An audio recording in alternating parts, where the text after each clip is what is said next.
Big 12. Hmm. You disloyal, fool-ass, bitch-made punk. All right, I'm putting cases on all you bitches. Huh? You think you can do this shit? You think you can do this to me? You motherfuckers will be playing basketball in Pelican Bay when I get finished with you. Yeah, after the intro.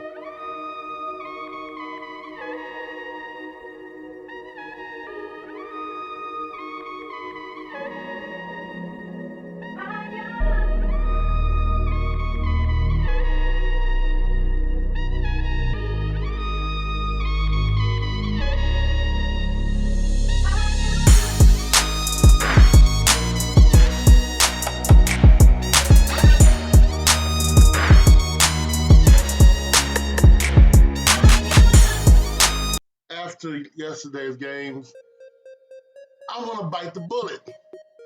I'm going to take Stephen A. Smith's old claim and Janice Sharp and all them other boys on the talking heads on the TV. I'm going to say, fuck it. Colorado's in the playoffs. How would that look like? Well, first we got to find out who else is going to be there. And I have a theory about that. My theory is basically Boise's going to be the highest ranked Group of 5 champion. But with all the games coming up and all the losses coming up, it's going to be a very interesting seeding. I do think the Big 12 is a one-team league. ACC could be a one-team league. Depends on how much props they give Miami or Army. So here's what I have right now. This is my prediction. If it doesn't happen, it doesn't happen. This is my prediction though.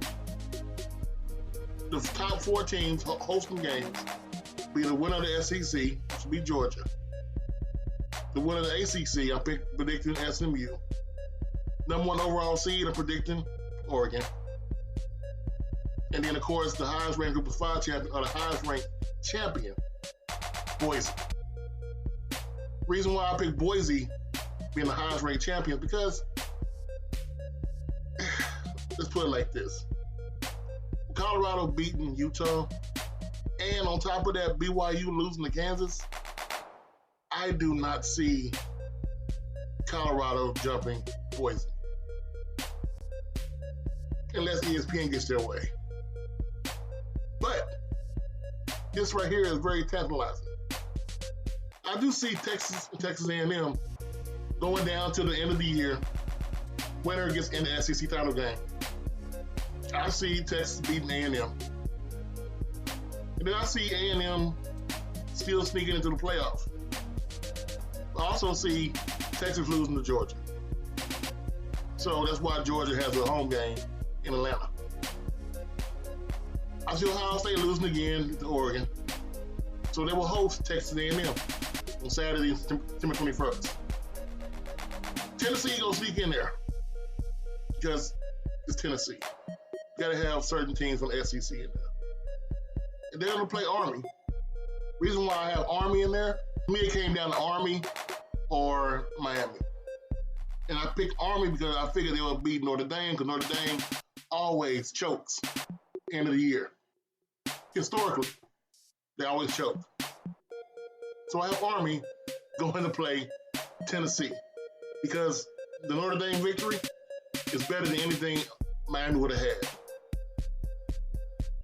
Which then leads me to Penn State.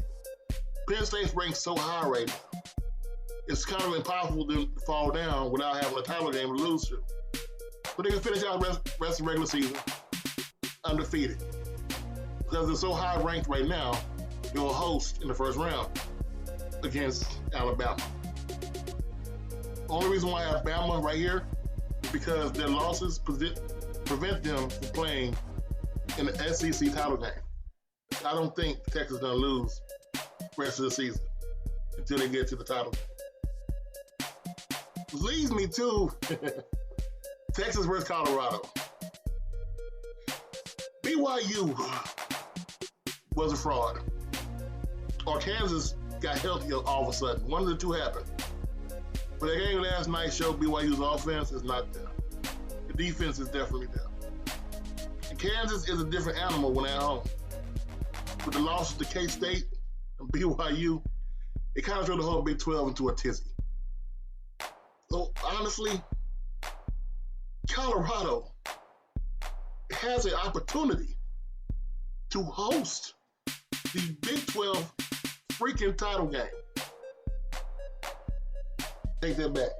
It's not Arlington. Jerry Jones owns that. But Colorado has a chance to go to the Big 12 title game in Dallas. Colorado is so far behind as far as rankings, but not a lot of oomph ahead of them. I don't think it's possible. But then again, ESPN may want something different.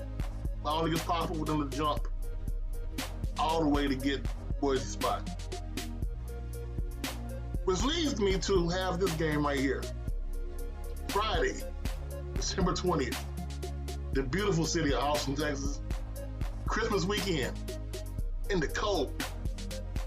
Colorado, Deion Sanders, Prime and the boys come down to Austin, Texas to play the Texas Longhorns and get this thing called a reality check. Colorado is destroying the Big 12. Definitely. SEC is a whole other animal.